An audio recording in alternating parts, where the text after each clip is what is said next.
बिस्मिल्लाहिर्रहमानिर्रहीम। दोस्तों साथियों, डॉक्टर शबीर चौधरी की तरफ से आप सबको अस्सलाम वालेकुम। Very good afternoon from London. जनाब, आज मेरे दो मेहमान हैं। पुरानी टीम है और जो काफ़ी पसंद की जाती है ये टीम। जनाब, मैं वेलकम करता हूँ अब्बास भट्ट साहब को और प्रोफेसर एजाज प्राचा साहब को, जो कि कई बार तशरीफ ला चुके हैं।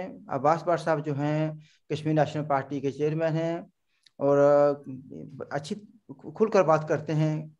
तो इसी तरीके से प्रोफेसर एजाज प्राचा साहब जो हैं पाकिस्तान के, उनकी तल्लुक उनका पाकिस्तान से है, लेकिन फ्रेंड्स ऑफ जम्मू कश्मीर के वो प्रेसिडेंट हैं और एरिया ऑफ स्पेशलिज्म उनका पाकिस्तान भी है और साउथ एशिया है। Both of you welcome to my show. बहुत शुक्रिया सर। अच्छा जनाब, सबसे पहले तो ये मैं पूछना चाहूँगा कि पाकिस्तान के हालात तो जो कुछ इंसान हफ्ता पहले कहता है वो दूसरे दिन हालात बदल जाते हैं, यानी इस आन गोइंग स्टोरी है, तब्दीलियाँ आती रहती हैं।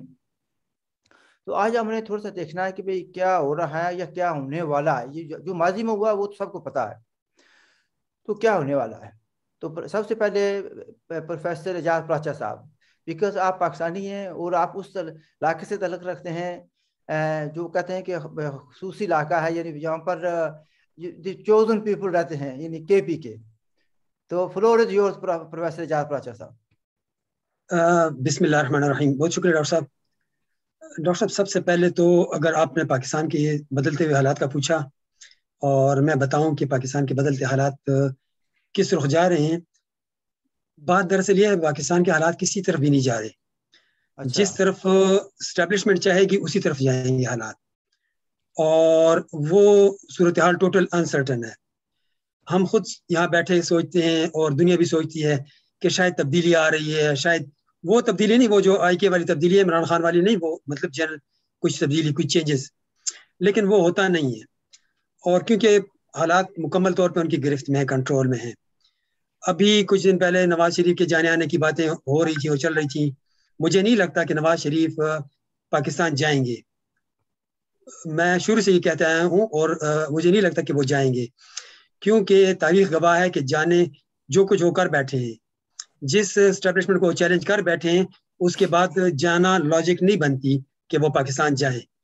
आप तारीख में देख लें, आप तारिक इब्न ज़ियाद को देखें, मोहम्मद बिन कासिम को देखें, दूर ना जाए बेनज़ीर को देखें, जब पाकिस्तान गई तो क्या हुआ। और ख़ास तौर पे इतने खुलेआम वो बैठ के यहाँ लंदन से उनको चैलेंज कर चुके हैं, तो जाना कुछ लॉजिक, कोई सेंस नहीं बनती। हाँ, ये है कि नहीं जाएंगे, हालात अगर नहीं जाएंगे और जैसा कि कहा जा रहा है कि पाकिस्तान मैं इन्वर्टेड कोमा कह रहा हूँ, इज सिंकिंग बोट। अगर कोई तब्दीली ना लाई गई, इमरान खान के हवाले ही रहा मुल्क, तो फिर तो पाकिस्तान का कहते हैं कि खुदा हाफिज। मुशर्रफ ने भी गालिबन ये कहा था कि खुदा हाफिज। तो यानी इस्टेब्लिशमेंट को भी तो मुल्क तो चाहिए नहीं को, तो इसलिए ऐसे डॉक्टर साहब जो जरूरी नहीं है कि इसको बचाने की कोशिश की जाए, वो जो पुरानी रंजिशें हैं उनको खत्म किया जाए। होना तो चाहिए, लेकिन डॉक्टर साहब जो उसूल है वो नहीं बदलते। शख्सियतें बदलती हैं, ओहदे बदलते हैं, नए लोग आते हैं, लेकिन जो जो जो जो पॉलिसी है वो नहीं बदलती, जो सोच है वो नहीं बदलती, और वो सोच नहीं बदलेगी। अब नवाज शरीफ अगर बाजवा साहब रिटायर हो भी जाते हैं, या जो है तो फैज हमीद की ट्रांसफर हो भी जाती है, लेकिन नवाज शरीफ के लिए सोच नहीं बदलेगी इस्टेब्लिशमेंट की। ये बात पक्की है अपनी जगह पे। हाँ, ये जरूर है कि तब्दीली वो जो इमरान खान कहता था वो तो नहीं लेकर आया, लेकिन इमरान खान के पैदा करदा बुरे हालात में तब्दीली का बेहतर मौका है। और इमरान खान ने तो मुझे नहीं पता कि सही कहा था या गलत कहा था कि एस्टेब्लिशमेंट के पास मेरे अलावा दूसरा ऑप्शन नहीं है, लेकिन मैं समझता हूं कि एस्टेब्लिशमेंट के पास नवाज शरीफ के अलावा दूसरा कोई ऑप्शन नहीं बचा। अच्छा प्राची साहब, ये अभी आपने मैं देखा आपका अंगूठा कुछ नजर आता है कि कोई माँ बाहर हो, तो किसी जगह कोई लड़ाई वगैरह तो नहीं हो गई? ये तो नहीं कोई मसला होगा, किसी के कोई साथ पंगा ले लिया हो आपने? कोई मसला, ये कोई लंदन का मसला तो नहीं है, कैथरीन या कोई इस तरीके से कोई मसला, या सेंट पॉल का कोई मसला नहीं है? ये क्या नहीं मसला नहीं है? डॉक्टर साहब, नहीं डॉक्टर साहब, आप मुझे जानते हैं कि वो ऐसा कोई इशू नहीं है, नहीं, ये लेकिन ये अंगूठा, तो मैं फ्रूट आपको काटती। देखिए ये नजर आता है, कोई जख्म नजर आता है, कोई नजर आता है कि कोई गड़बड़ हुई है? बता दें, कोई ये बात नहीं। बट सब नहीं अपने नहीं आदमी डॉक्टर, है, कोई बात नहीं है। नहीं नहीं डॉक्टर साहब, ऐसी तो कोई बात नहीं है। अच्छा तो ये तो मैं अगले दिन फ्रूट काट रहा था तो मेरा अंगूठा जख्मी हो अच्छा, फ्रूट काट रहे थे गया। तो जी फिर जी। भी आखिर जरिए हथियार से जख्मी हुए ना आप। अच्छा, अब बस बर साहब आप क्या फरमाएंगे जनाब, जो कोई प्रोसेस साहब ने फरमाया है कि वो कहते हैं कि जनाब भाई कुछ। सॉरी, अनफॉर्चुनेटली मैं चूंकि इनकी सारी बातें सुन नहीं सका, अच्छा इसलिए मैं स्टार्ट में ही सुना कि भाई जो एस्टेब्लिशमेंट चाहेगी वही पाकिस्तान में होगा। ठीक। मुझे ये समझ नहीं आती, हर दूसरा आदमी यही कहता है जो एस्टेब्लिशमेंट करेगी, ये बस जो बुराई दुनिया जान के पाकिस्तान में आते हैं वो एस्टेब्लिशमेंट के खाते में डाल दी जाती है। हालांकि मेरे नजदीक अच्छे हैं या बुरे हैं कि वाहिद ही अदारा है जो कम अज कम अपने काम तो कर रहा है, एटलीस्ट अपने काम के अलावा भी बहुत से काम करते हैं। अपना काम कौन सा कर रहा है? नहीं, अपने काम जो है ये देखें, जमात में उनके अदारे में डिसिप्लिन तो है ना, वाहिद अदारा है पाकिस्तान का जिसमें डिसिप्लिन मौजूद है, और हर काम एस्टेब्लिशमेंट की मर्जी से नहीं होते। अच्छा कि ना, उनका काम है वो मुल्क पर साहब, उनका उनका काम है मुल्क का दिफा करना, वो दिफा कर नहीं सके। उनका काम होता है कि पीस एंड स्टेबिलिटी यहाँ इस सरहदें महफूज रहें, वो कर नहीं सके। तो कौन सा काम कर रहे हैं वो? सरहदों पे माशाल्लाह वो हैं, मौजूद हैं हर वक्त, कोई ऐसा मसला तो नहीं है ना। आप कंपैरिजन कर रहे हैं पाकिस्तान को हिंदुस्तान का, डायरेक्टली अक्सर लोग ये कंपैरिजन करते हैं, लेकिन ये भूल जाते हैं कि पाकिस्तान हिंदुस्तान कितना बड़ा मुल्क है, उसके मुकाबले में पाकिस्तान है क्या। देखे ना, हम अपनी कमजोरियों को, जो सिविल को इस वक्त जो पिछले 3.5 साल में हुआ, इसमें एस्टेब्लिशमेंट ने क्या किया, कि एस्टेब्लिशमेंट ने क्या, कुछ सुबह सवेरे उठ के तुम माला जपना शुरू करो, एनआरओ नहीं दूंगा, एनआरओ क्या, ये बाजवा साहब ने कहा था इमरान खान को कि तुम एनआरओ ना दो, या उनको माला आपने जपना शुरू कर दो, या हर बात पर झूठ और सच। अभी मैं देख रहा था टीवी, मैंने न्यूज देखी तो उसमें तो वो अपने शहबाज गिल नहीं, वो डब्बू भाई फरमा रहे थे, वो तो स्लाइड चल रही थी, मैं यहाँ लिखी, बड़ा मुझे हंसी आई, जहाँ सरकारी गंदम चोरी होती हो वहां गरीब क्या करे। अच्छा अच्छा। ये वो आदमी कह रहा है जो 3.5 साल हुकूमत में है। सरकार किसकी है? गिल की। गंदम किसकी है? गिल की। चोरी कौन कर रहा है? गिल, और उसके बाकी 2 साहब कर रहे हैं, और ये कह रहे हैं कि वहां गरीब क्या करे। अस्पतालों में इंसानों के बजाय जानवरों की तादाद ज्यादा हो तो वहां गरीब क्या करे। और भाई तुम किस मर्ज की दवा हो, तुम्हें क्यों लाए थे वहां पे? तकरीरें कराने के लिए लाए आपको? हर रोज बैठ के तुम दुनिया जान के बकवास करते रहो, जो बकवास जबान में आता है, जिनको जो आप गंदी कहते जबान पर साहब, चलाते वो चलाते रहो, पर साहब और फिर ये कहो कि भाई कि हम क्या करें। भाई पर ये साहब सरकार का काम है, 3.5 साल एस्टेब्लिशमेंट का काम तो ये नहीं है ना डॉक्टर साहब। ना, जिनको आप कहते हैं ना कि वो बड़े ऑर्गेनाइज्ड हैं, मजबूत हैं, वही तो लेकर आए थे उसको। ठीक है, वो लेके आए होंगे, मैं नहीं ये कहता कि नहीं, मैं इसमें आपसे इख्तलाफ भी नहीं करूंगा, लेकिन यार वो आखिर को टेस्ट तो किया जाता है ना, किसको लाते फिर वो? मुझे अच्छा ये बताएं। बताएं, चले ये बताएं, जरदारी साहब ने जो हाल किया था वो आपके सामने है। आपने ये बताएं कि क्या इमरान खान साहब का एजेंडा पूरा हो गया है? मेरे ख्याल अभी थोड़ा रहता है, अभी रहता है? अभी रहता है। क्या तो ना क्या? अभी तो लोग भी कह रहे हैं, और पुराने लोग भी कह रहे हैं, और वो लोग जो कि इन चीजों के चेयरमैन रहे वो भी कह रहे हैं कि पाकिस्तान जो है वो दिवालिया हो गया है। कुछ कहते हैं दिवालिया होने के करीब है, लेकिन अभी पूरी तरह हुआ नहीं है, इसको तो करके ही जाएंगे। ये इमरान खान का जो मिजाज है ना, उसने इसको भी दिवालिया करना है, उसने इसराइल को भी तस्लीम करना है, उसमें और भी बहुत सी चीजें हैं जो पूरी करके फिर उसने जाना है, और ये चीजें नजदीक हैं। मैं प्राता साहब की इस बात से जरूर इख्तलाफ करूंगा कि नवाज शरीफ साहब, यस नवाज शरीफ इस कम जो हालात नजर आ रहे हैं कि वो आएंगे। प्राता साहब बात ये नहीं है, चलो फर्ज की आपकी बात ये माने कि एस्टेब्लिशमेंट के बगैर तब्दीली नहीं आ सकती, जब अगले महीने एस्टेब्लिशमेंट को तनख्वाहें नहीं मिलेंगी तो क्या करेंगे? वो बैठ के गन्ने चुपेंगे? कुछ ना कुछ एक्शन उन्हें शो करना है ना। इस वक्त ममलकत खदादात पाकिस्तान के पास अपने अफवाज पाकिस्तान या दीगर सरकारी जो लोग हैं उनको तनख्वाहें देने के लिए भी फंड नहीं है। पिछले कई माह से तो वो आधार ले लेके जो है ना तनख्वाहें दी जा रही हैं, अब कौन देगा आधार? सऊदी अरब की मिसाल आपके सामने है डॉक्टर साहब, जिस अंदाज में या जिस तरीके से उन्होंने दिया, ये आधार दिया था आखिरी लोन, अगर तुमने ये गड़बड़ कर दी या वो गड़बड़ कर दी या ये हमने डिमांड की 72 आवर्स में यू हैव टू पे अस बैक, ये कौन सी दुनिया का ये? और 4% से ऊपर का उन्होंने इंटरेस्ट रेट लगाया हुआ होगा, जब दुनिया में इंटरेस्ट रेट माइनस में जा रहे हैं इस वक्त।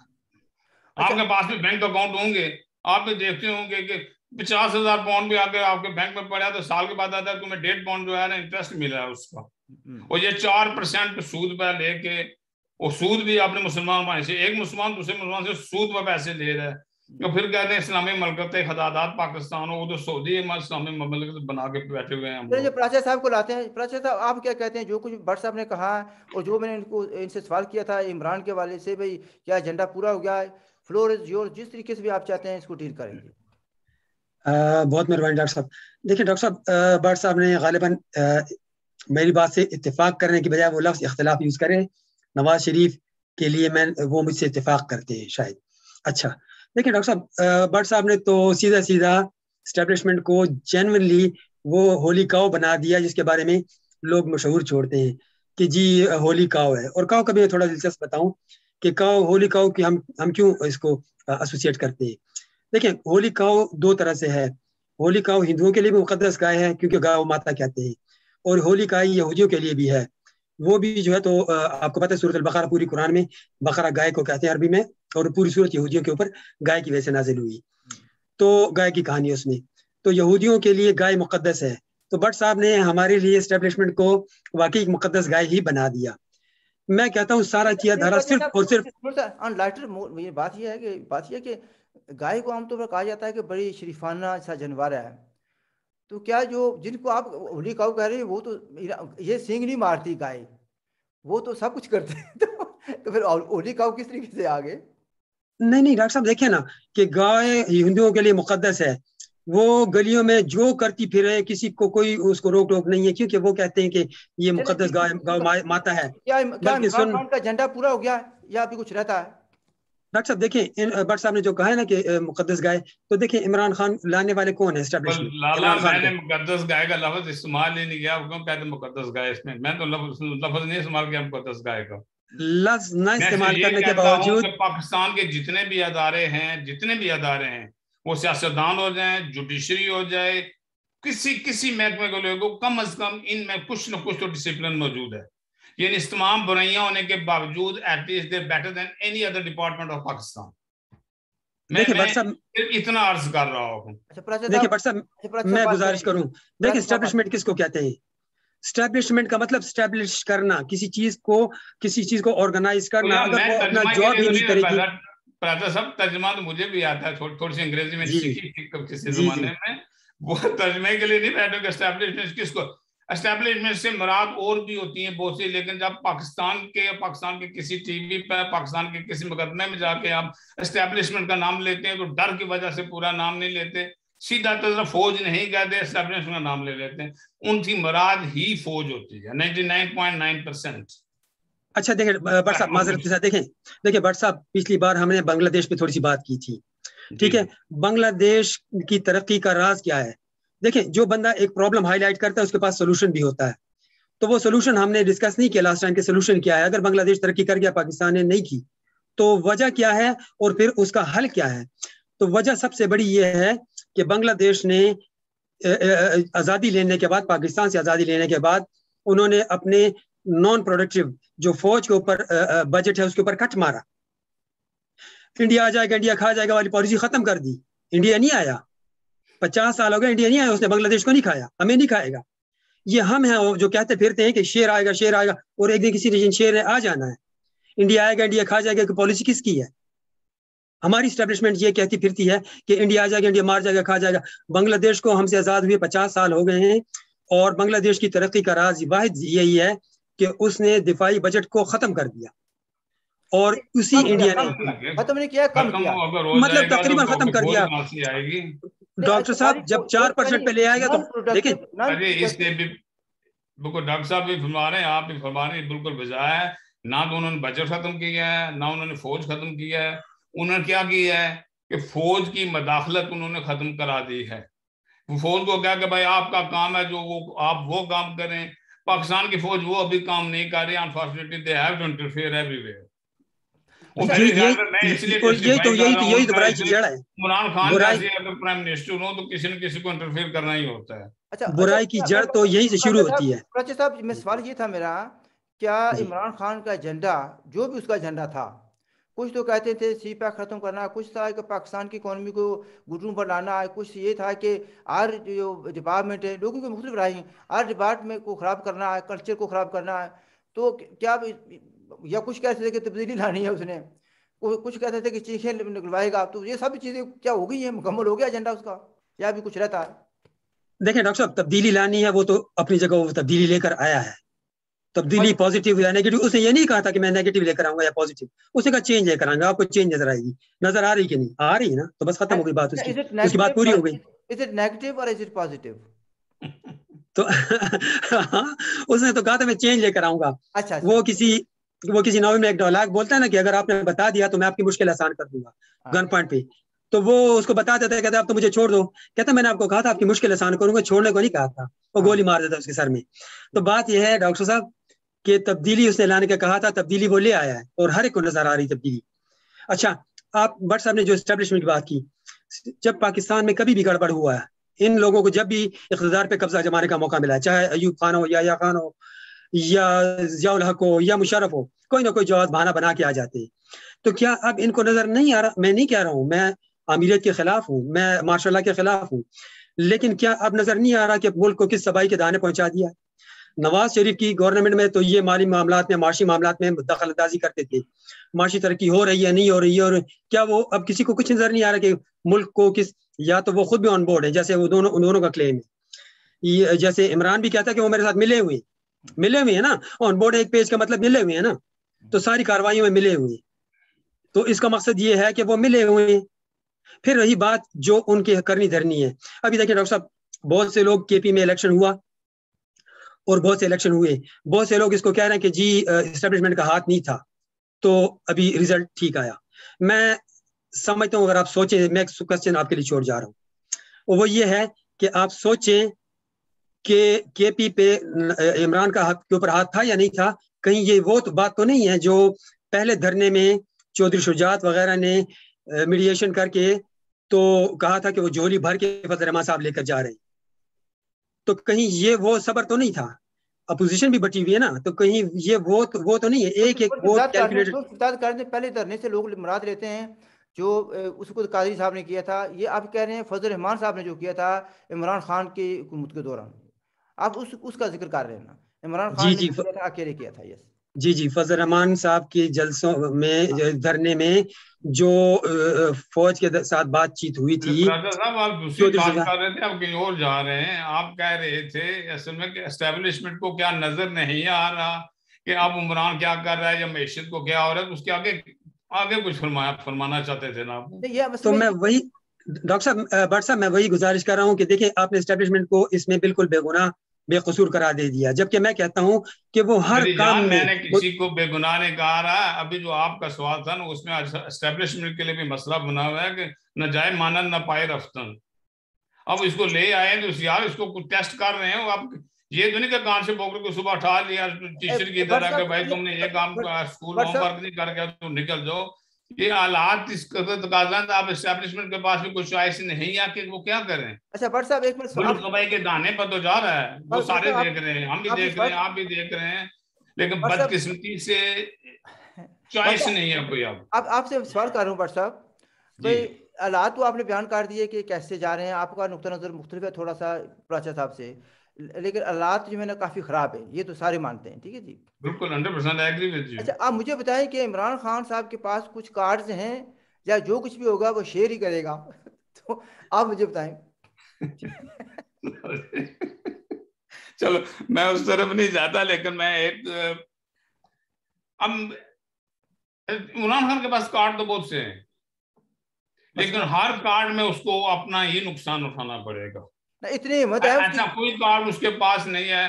मतलब ये देख लेना, वो सुबह उठ के असेंबलियां तोड़ दे, क्या करेगा कोई उससे? ना उसमें इतनी हिम्मत है? क्वेश्चन ये आता है, इम्पोर्टेंट बात है ये, अपनी जान बचाने के लिए जब उसको आ जाए ना नरगे में, तो बिल्ली भी शेर होती है। फिर अपनी जान बचाने के लिए यू कैन डू एनीथिंग, क्योंकि आप उसके पूरी उसकी लाइफ, जब वो एक क्रिकेटर था उस वक्त इसकी आपके देखें कि बड़े बड़े अच्छे खिलाड़ियों को इसने जिलो ख्वार किया सिर्फ अपनी जाती अना के खातिर। ये एक बड़ा क्वेश्चन। जब इंसान के पास जितनी ताकत होती है उससे भी ज्यादा ये अपने अनाप को जो है ना वो मजलू कभी नहीं होने देता। वो कहते हैं कि notification, you can do anything. Assembly को डिसोल्व करने के लिए नोटिफिकेशन इशू होता है, ठीक है। वो कहते हैं कि जब वो इशू होगा तो वो एक कॉपी उधर पहुंचने से पहले शेर के पास पहुंच जाएगी, ठीक है। पॉसिबल है, पॉसिबल है, वहां पे हर चीज पॉसिबल है इस वक्त। लेकिन जिस तरह प्रता साहब ने पहले कहा ना कि नवाज शरीफ ने नहीं आना है, तो मेरे ख्याल में नवाज शरीफ के बगैर अब इस मुल्क का चलना मुश्किल नजर आ रहा है। तो हालात अनफॉर्चुनेटली, अब ये मिनी बजट को ही ले लें, आपके सामने है मिनी बजट। अगर मिनी बजट का पास ना होना मीन इसको ऑटोमेटिकली हुकूमत डिसॉल्व हो जाती है। जब ये मिनी बजट पास होंगे, जिसको कहते हैं ना वो कॉन्फिडेंस ही नहीं रहता प्राइम मिनिस्टर ऑफ पाकिस्तान पे, अवाम का या मेंबर ऑफ असेंबलीज का, तो वो ऑटोमेटिकली डिसॉल्व उस तरीके से भी हो जाएगा।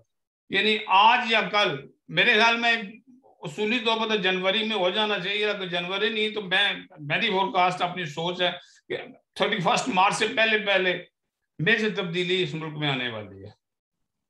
वो हुकूमत के जाने की सूरत में है, नवाज शरीफ के आने की सूरत में है, किसी भी सूरत में, लेकिन मेजर तब्दीली आ रही है। और मेरे ख्याल में आप एस्टेब्लिशमेंट वाले भी ठीक है, उन्होंने बहुत कुछ किया, 3 बार बल्कि 4 बार मार्शल लॉ लगा कर मुल्क का तो धरना तो कर दिया उन्होंने, तो बहुत बर्बादी निकाल दी है।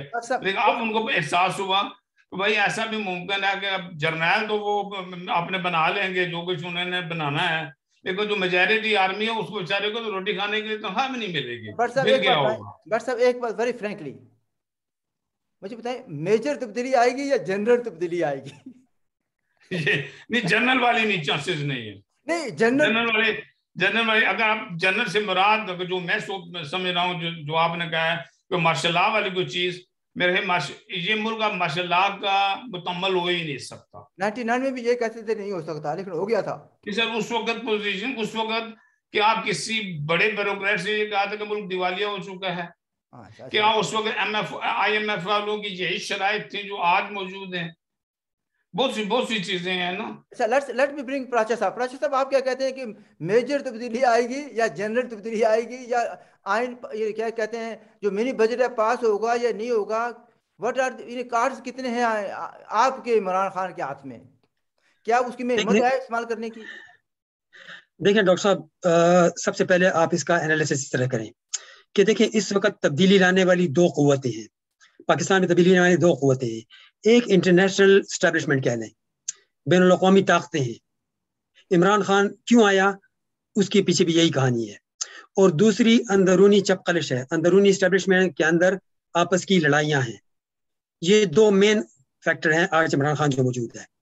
बैरूनी ताकतें नहीं चाहती थी कि CPEC बने, बैरूनी ताकतें नहीं चाहती थी कि पाकिस्तान तरक्की करे, बैरूनी चाहते नहीं था, बल्कि चाहती थी कि पाकिस्तान तबाही के दहाने पहुंच जाए। और वो उन्होंने प्रेशर डाला और इमरान खान को लेकर आए और उसी स्टेज पे है मौजूद। दूसरी बात, इस चीज को हेल्प किया पाकिस्तान की एस्टेब्लिशमेंट के अंदर की लड़ाइयों ने, लालचों ने, लड़ाइयों ने, जजीरों ने, पीजों ने, बंगलों ने, एस्टेब्लिशमेंट के टाउनशिप स्कीम्स ने और फाउंडेशंस ने, ये सब टैक्स फ्री और लूट मार ने इसने मुल्क को इस तबाही के दहाने इमरान खान को लाके किया। अब जब तक ये सूरत हाल नहीं चेंज होती, नवाज शरीफ ने कोई भी चला जाए ना, तो पाकिस्तान में कोई तरक्की का कोई चांस नहीं है। अलबत्ता नवाज शरीफ की जान को पूरा खतरा है, जो वो खतरा ले बैठे हैं। अच्छा, तो सबसे पहले इंपॉर्टेंट बात यह है कि अगर इंटरनेशनल सिनेरियो को आप नहीं चेंज कर सकते, इंटरनल को आप कर सकते हैं, लेकिन इंटरनल भी आप कैसे करेंगे? आप देखें कि वो जो लाए जाते हैं वो तो ऊपर से ऑर्डर होते हैं। चाहे वो पाकिस्तान में पत्ता भी हिलता है तो वो तो ऊपर से हिलता है। तो अब ऐसी सूरत हाल में कोई भी आ जाए, किसी के बस में भी नहीं है। स्पेशली आप सोचें, हफीज शेख को कौन लेकर आया, कहाँ से लेकर आया, कहाँ गायब हो गया रात रात। यही हम कहते थे ना। इसी पाकिस्तान में आपने देखा मोइन कुरैशी नाम का एक शख्स आया, कहाँ से आया, कौन था, कहाँ चला गया। शौकत अजीज आया, वजीर आजम बना, मोइन कुरैशी आया, वजीर आजम बना, कहाँ चले गए। तो पाकिस्तान को जब तक आज़ादी नहीं मिलती ना, और ये बाहर से वायसराय आके लगाए जाते हैं ना, तो पाकिस्तान की तरक्की का कोई चांस नहीं है। अच्छा, पाकिस्तान आजाद नहीं है। ये तो आप बहुत सी बातें आपने कही ना, ये कंपैरिजन नहीं है जिनका मोइन का और दूसरे लोगों का, ये तो बाहर से लाए गए थे। They were not really prime minister. उनको बुलाने का एक अपना मकसद था जो जो इस वक्त नवाज शरीफ ने अगर वापस आना है, अगर वापस आना है, तो वो कंप्लीटली डिफरेंट स्टोरी। सबसे पहली बात, जो सबसे जो इम्पोर्टेंट बात होगी ना इस वक्त, जो मिनी बजट का मैंने आपको इशारतन जिक्र किया था कि मिनी बजट का पास ना होना गवर्नमेंट की फेलियर करार दिया जाएगा। और अगर नवाज शरीफ वगैरह आ जाते हैं और तो इंटरिम गवर्नमेंट को बना लेते हैं या कुछ भी कर लेते हैं, तो कम अज कम उनके पास ये मिनी बजट वाला खतरा तो टल जाएगा स्ट्रेट अवे। तो उनको कहीं ना कहीं नई आस, नई उम्मीदें पैदा होंगी। और दूसरी तो IMF के जो हैं कि वो जो दो मेजर चीजें वो कह रही है, एक स्टेट बैंक पर कंट्रोल, और दूसरे ये चीजें भी तो जो टैक्सेस वगैरह का सिलसिले में जो भी वक्ती तौर पर कम अज कम टल जाएंगी। और ये एक तजर्बाकार टीम है, ये वो टीम नहीं है जो लंदन के पबों से उठ कर चली गई या वहां पर अमेरिका के पबों से उठ के पाकिस्तान पर हुकूमत करने के लिए भेज दिया गया था। ये वो टीम नहीं है। नवाज शरीफ के पास वाकई ही टीम है और एक लंबे अरसे का मैनेजमेंट का तजर्बा है, गवर्नमेंट चलाने का तजर्बा है उनके पास। वो आएंगे अच्छा, तो मेरे ख्याल में 100% दुरुस्तगी तो नहीं आएगी, लेकिन वक्ती तौर पर जो हालात खराब हो रहे हैं उनमें ठहराव जरूर आ जाएगा। उसके बाद फिर ये एस्टेब्लिशमेंट पे मुनसर है, दूसरे पर मुनसर है, और सिविल गवर्नमेंट पर मुनसर है, अपोजिशन पर मुनसर है कि इस मुल्क को वो कैसे चलाते हैं। अगर वो चाहते हैं कि ये मुल्क तरक्की करे तो तरक्की कर सकता है, इसमें दुनिया जहाँ की रिसोर्सेज मौजूद है, इसमें कोई दो राय नहीं किसी की भी। अच्छा हर चीज मौजूद है, हर रिसोर्स साहब को मौजूद लाना है। चाहता हूँ। सिर्फ नहीं है तो ईमान की रत्ती, सब पहाड़ी में कहते हैं ईमान की रत्ती नहीं है, बाकी सब कुछ है इनके अच्छा पास। प्राची साहब, मैंने आपसे सवाल किया था कि मेजर तब्दीली आएगी या जनरल तब्दीली आएगी, तो आपने यानी शेख रशीद की तरह ट्रक की बत्ती पीछे लगा दिया, भाई इधर चलेगी उधर चलेगी, लेकिन जवाब नहीं दिया। मैं आपसे पूछता हूँ कि क्या भाई तब्दीली आएगी या नहीं आएगी, मेजर होगी या जनरल? जनरल से मुराद यानी कैपिटल जी नहीं है, ठीक है ना, मतलब यानी कि लेफ्टिनेंट जनरल की बात नहीं मैं कर रहा, जो जनरल जिसको आम कहा जाता है या कर्नल वगैरह उस तरह की बात नहीं कर रहा, यानी मेजर तब्दीली या जनरल तब्दीली। देखिए डॉक्टर साहब, सबसे पहले तो बात यह है कि पाकिस्तान में जो मुझे नहीं पता, क्योंकि प्रेडिक्शन तो बिल्कुल हो ही नहीं सकती ऐसी सूरत हाल में। लेकिन मैं ये देख रहा हूँ कि इमरान खान जाने वाला है, और ज्यादा से ज्यादा मेरा अपना ख्याल यह हो सकता है मैं गलत हूँ, जनवरी में ही गड़बड़ हो जाएगी। जनवरी के महीने में, शायद दूसरे ही हफ्ते में गड़बड़ हो जाए, इस बात के बहुत से चांसेस हैं। अच्छा, लेकिन जो भट्ट साहब ने बात की तब्दीली लाने की, और हम लोग सोचते हैं प्राची साहब, गड़बड़ जो है ये क्या अभी पीसफुल गड़बड़ होगी या कुछ और भी हो सकता है? अक्सर गड़बड़ भी कभी पीसफुल हुई, हैं? देखें गड़बड़ देखें डॉक्टर भी साहब, कभी पीसफुल हुई। नहीं मेरे हिसाब से तो गड़बड़ पीसफुल इसलिए होगी कि देखें फजल रहमान साहब, गड़बड़ और पीसफुल, नहीं देखें, यार दो ऐप पे एक दूसरे को उल्ट अल्फाज जो हैं, गड़बड़ और पीसफुल, इन दोनों को आप एक खरीदते तो मैं ना डालें आप। नहीं गड़बड़ का मतलब चेंज जो आप भट्ट साहब बात करें अच्छा, चेंज, डॉक्टर यू साहब। Mean change. अच्छा, हाँ, तो चेंज जो आएगी ना, तो वो मेरे हिसाब से गड़बड़ वाली इसलिए नहीं होगी कि नवाज, मैं समझता हूँ, देख रहा हूँ कि फजल रहमान साहब को तो वहां पे बदलियात में हुकूमत मिल गई, और मोस्ट लाइकली कि अगले इंतखाबात में उनको KP में भी गवर्नमेंट मिल जाए। और वही ताकत इस वक्त जो आपको स्ट्रीट पावर चाहिए ना गड़बड़ के लिए, स्ट्रीट पावर तो किसी के पास है सही, लेकिन वो गड़बड़ वाली स्ट्रीट पावर किसी के पास नहीं है। जो फजल रहमान के पास थी या है, तो उनको अगर बल्दियात की हुकूमत मिल गई KP में, और चांसेस हैं मोस्ट लाइकली कि उनको आने वाले इलेक्शन में KP में गवर्नमेंट मिल जाए, जो गिव एंड टेक हो, मेरा अंदाजा है जो हुआ है, तो वो गड़बड़ में कोई पार्ट नहीं डालेंगे। और खास तौर पे जो धर्मों में वो देख चुके हैं अपोजिशन का रवैया, कभी एक रूट रहा है कभी दूसरा, तो वो नहीं करेंगे। और नून लीग की क़यादत बाहर है, तो नून लीग भी, शहबाज शरीफ जो है तो सुनने में आया सीवियां रखते थे जलसों में, तो वो भी मुझे नहीं लगता कि कोई ऐसा चक्कर होगा। पीपल्स पार्टी है, ऑलरेडी जरदारी ने कह दिया है कि मैं लाहौर इस्लामाबाद में डेरे डाल रहा हूँ, उसको जाहिर बात है कोई सब्ज बाग दिखाया गया होगा। तो चांसेस हैं कि पीसफुली ये जो देना चाह रहे हैं, मैं मेरी ख्वाहिश नहीं है, ये मैं जो नजर मुझे आ रहा है कि जरदारी को, पीपल्स पार्टी को मरकज में शायद गवर्नमेंट दी जाए, और फजल रहमान को KP में दी जाए, और इसी तरह से कोई सूरत हाल मिक्स ही चलाने की कोशिश की जाए। अच्छा जनाब, और बस प्लस साहब टाइम खत्म होता जा रहा था, मैं चाहता रहा था कि दो नहीं तो कम से कम एक सवाल जो है ना, बहुत से लोगों के सवाल आते हैं और हम कहते हैं कि जवाब देंगे, जवाब नहीं देते, हम टाइम नहीं मिल रहा था।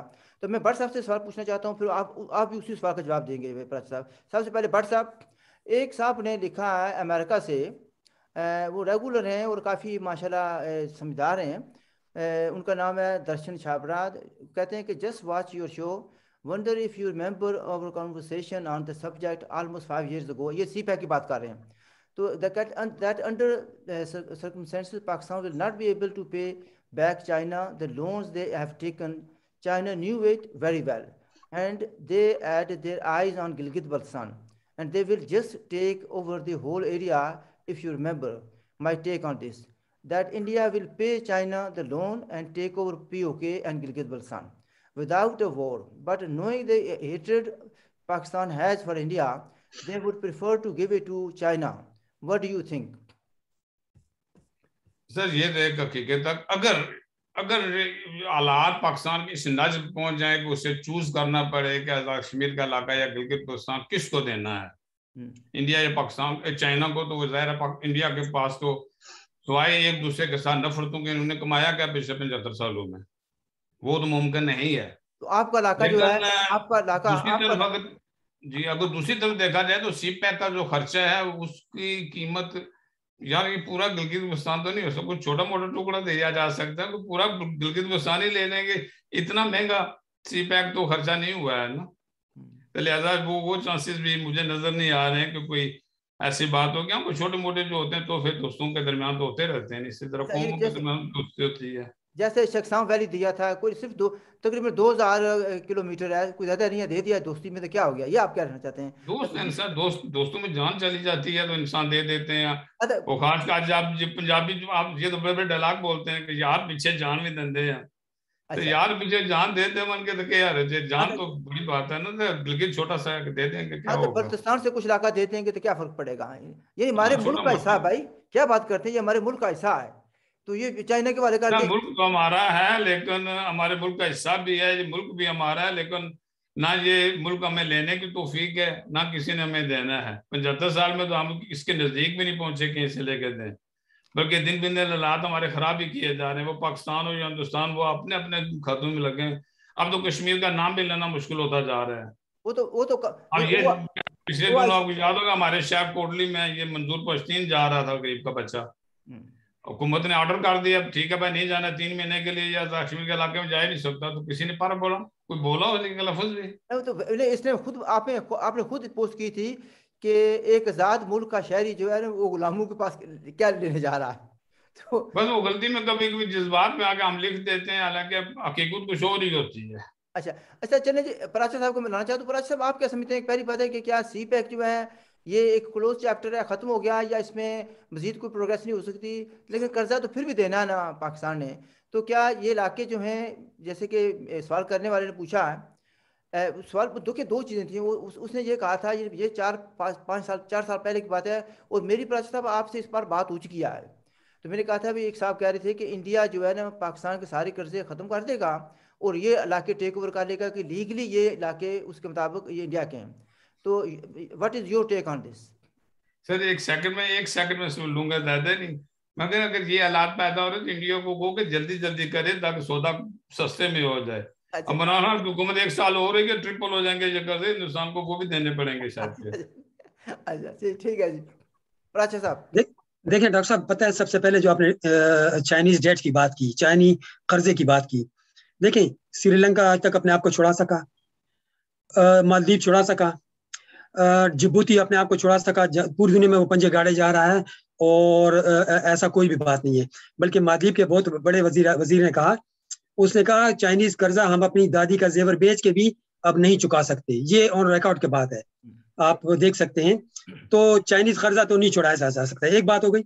फिर रह गई बात गिलगित बल्तिस्तान या कश्मीर का कोई पार्ट चाइना को देने की.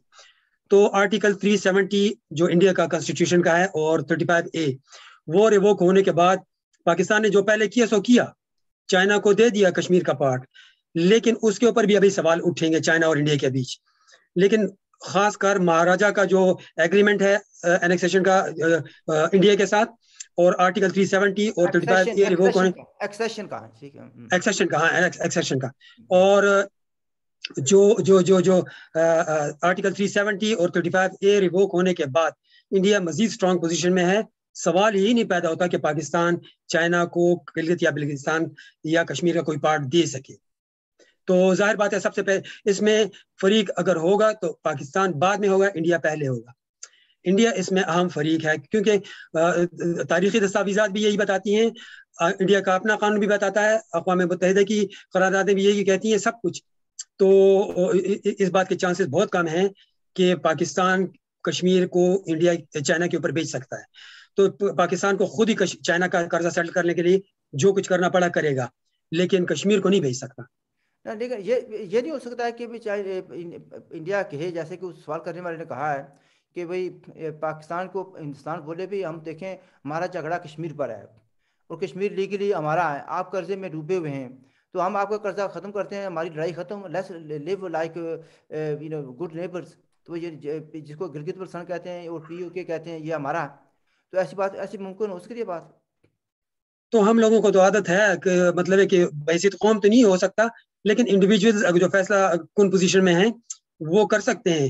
कोई जजीरे पिज़्ज़े खरीद के तो कहीं दे दिला के अगर अंडर टेबल कोई डील होती है तो मुमकिन है इस बात की, इट्स मोस्ट लाइकली कि वाकई अंदर खाने कोई डील हो जाए और वो वहाँ पे कोई जजीरा किसी को दिया जाए या कोई गिव एंड टेक हो जाए, तो वो कश्मीर से दस्तबरदार हो जाए पाकिस्तान। Thank you. अच्छा भट्ट साहब, क्विकली भाई आमतौर पर कहा जाता है कि ये ममलकत खुदा दाद है, पता नहीं क्या क्या नाम है, ये रमज़ान में पैदा हुआ था पाकिस्तान, क़यामत तक कायम रहेगा और पता नहीं कितनी कितनी बरक़ात हैं। भट्ट साहब मैं आपसे मुखातब हूँ, तो फिर ये भी था कि कहते थे ग़ज़वा हिंद भी शुरू करना हमने और लाल किले पर झंडा भी लहराना है, तो क्या ये सारी बातें आप ख्वाब हैं? क्योंकि भाई आप पाकिस्तान की इकोनॉमी इस काबिल नहीं है कि लड़ाई वगैरह की जाए या ग़ज़वा हिंद को मुकम्मल किया जाए, तो आप क्या कहते हैं इस बारे में? जल्दी से सर जवाब। बिल्कुल, मैं सिर्फ बहुत ही इख्तिसार के साथ जवाब दूंगा। इस मुल्क ने रहना है।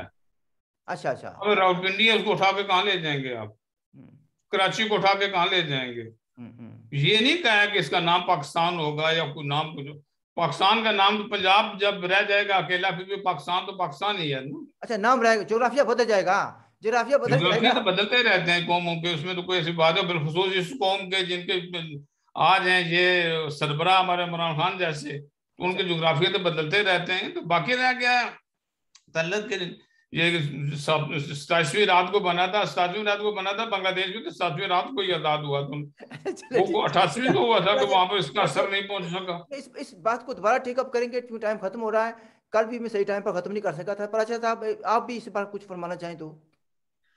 डॉक्टर साहब देखिए, हम तो मैंने आपको पहले भी कहा है कि कई हम ख्वाबों की दुनिया में रहने वाले लोग हैं, हम ख्वाबों से नहीं निकल पाते। पाकिस्तान टूटे 50 साल हो गए, हम कहते हैं पाकिस्तान क़यामत तक रहेगा। हाँ, ये हकीकत से चशमपोशी है और यही तबाहकुन है। हम सीखते नहीं कि क्यों टूटा और मजीद टूटने से बचाने के लिए हमें क्या करना चाहिए। हम सीखने वाले लोग नहीं, हम नहीं सीख पाते। और जो बात की कि जी पाकिस्तान के हालात, तो आप देखें कि पाकिस्तान कहाँ किस तरफ जा रहा है, किस डायरेक्शन में जा रहा है। तो 27वीं रात और ये सब बातें हैं। डॉक्टर साहब आप एक फीता काटते हैं तो आप कैसे कह सकते हैं कि एक फीता का एक पोर्शन जो है 14 को कटा, दूसरा 15 को कटा, द सेम टाइम क्यों नहीं कटे? जब आपने कट लगाया तो द सेम टाइम, इसके पीछे भी फिलॉसफी है। साहब इस पर खत्म करना पड़ेगा। नाज़रीन डॉक्टर साहब एक सेकंड के लिए, जी वो 22 अक्टूबर को इन पश्तूनों ने, इन कबायलियों ने आके हमें लूटा था। आज भी एक कबायली आप बैठाए हुए हैं जो कह रहे हैं कि भाई ये हिस्सा दे दे, वो हिस्सा हिंदुस्तान को दे दे। ऐसा नहीं होगा, आप फिक्र नहीं करें। अच्छा चले नाज़रीन, आपने डिस्कशन सुनी, बहुत से पहलू रह गए हैं, इंशाल्लाह दोबारा इनको शायद इसी टॉपिक पर दोबारा लेकर रिक्वेस्ट करेंगे इनको। तो नाज़रीन आपने डिबेट सुनी। If you have any questions please do ask, and if you have not subscribe the channel please do subscribe it, and I hope you like the channel. हमारी तरफ से खुदा हाफ़िज़ एंड लुक आफ्टर योरसेल्फ। अल्लाह हाफ़िज़।